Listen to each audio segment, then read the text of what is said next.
Be ready. 15 seconds.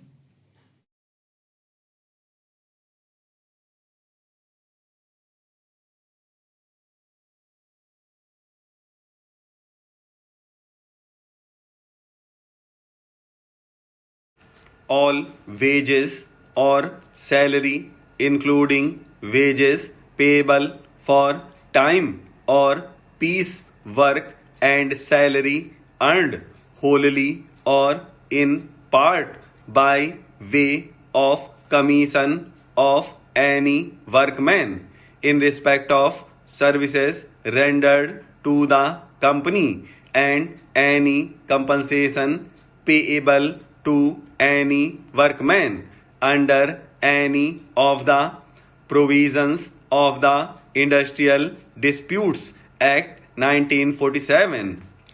2. All accrued holiday remuneration becoming payable to any workman or in the case of his death to any other person in his right on the termination of his employment before or by the effect of the winding up order or resolution. 3. Unless the company is being wound up voluntarily merely for the purpose of reconstruction or of amalgamation with another company or unless the company has at the commencement of the winding up under such a contract with insurers as is mentioned in section 14 of the Workmen's Compensation Act 1923, rights capable of being transferred to and vested in the workman, all amounts due in respect of any compensation or liability for compensation under the said act in respect of the death or disablement of any workman of the company. 4. All sums due to any workman from a provident fund, a pension fund, a gratuity fund, or any other fund for the welfare of the workmen maintained by the company. 5. Workman's portion in relation to the security of any secured creditor of a company means the amount which bears to the value of the security the same proportion as the amount of the workman's dues bears to the aggregate of A. The amount of workmen's dues and B. The amounts of the debts due to the secured creditors.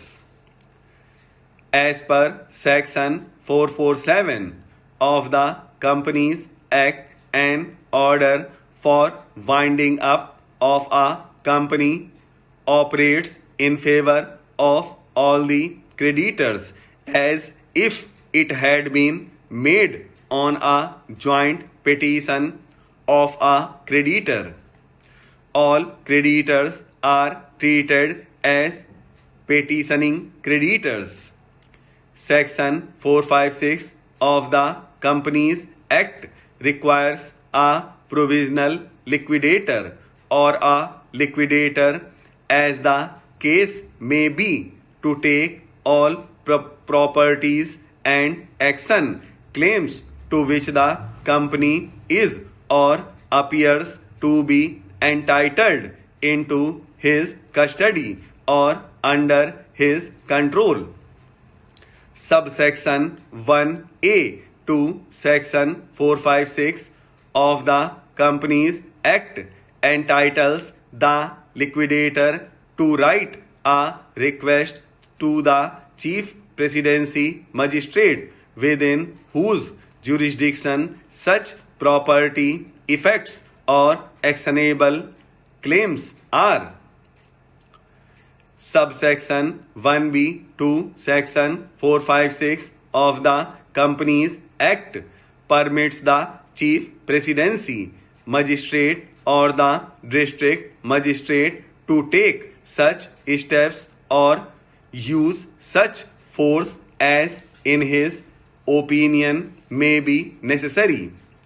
Section 468 of the Companies Act permits the Tribunal Court to direct any contributory, trustee, receiver, banker, agent, officer, or other employee of the company to pay, deliver, surrender, or transfer forthwith or within such time as directed to the liquidator any money, property, or books and papers in his custody and control to which the company is prima facie entitled.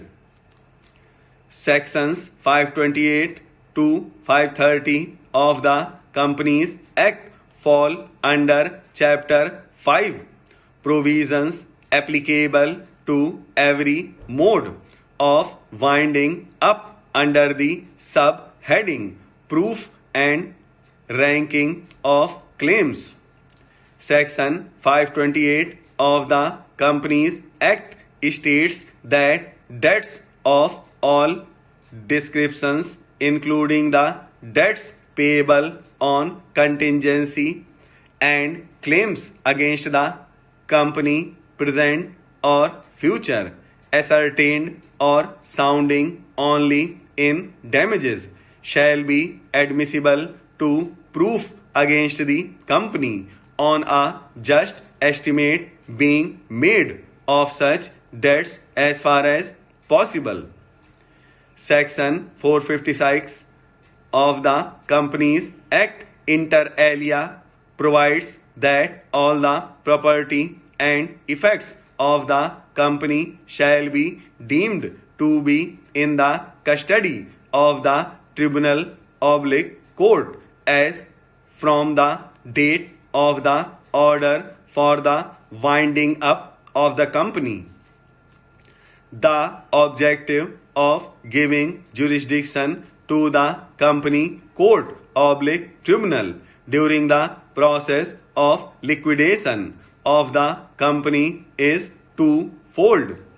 First, to ensure that the assets of a company in liquidation are amassed and possessed to prevent a scramble and dissipation of the assets of an insolvent company.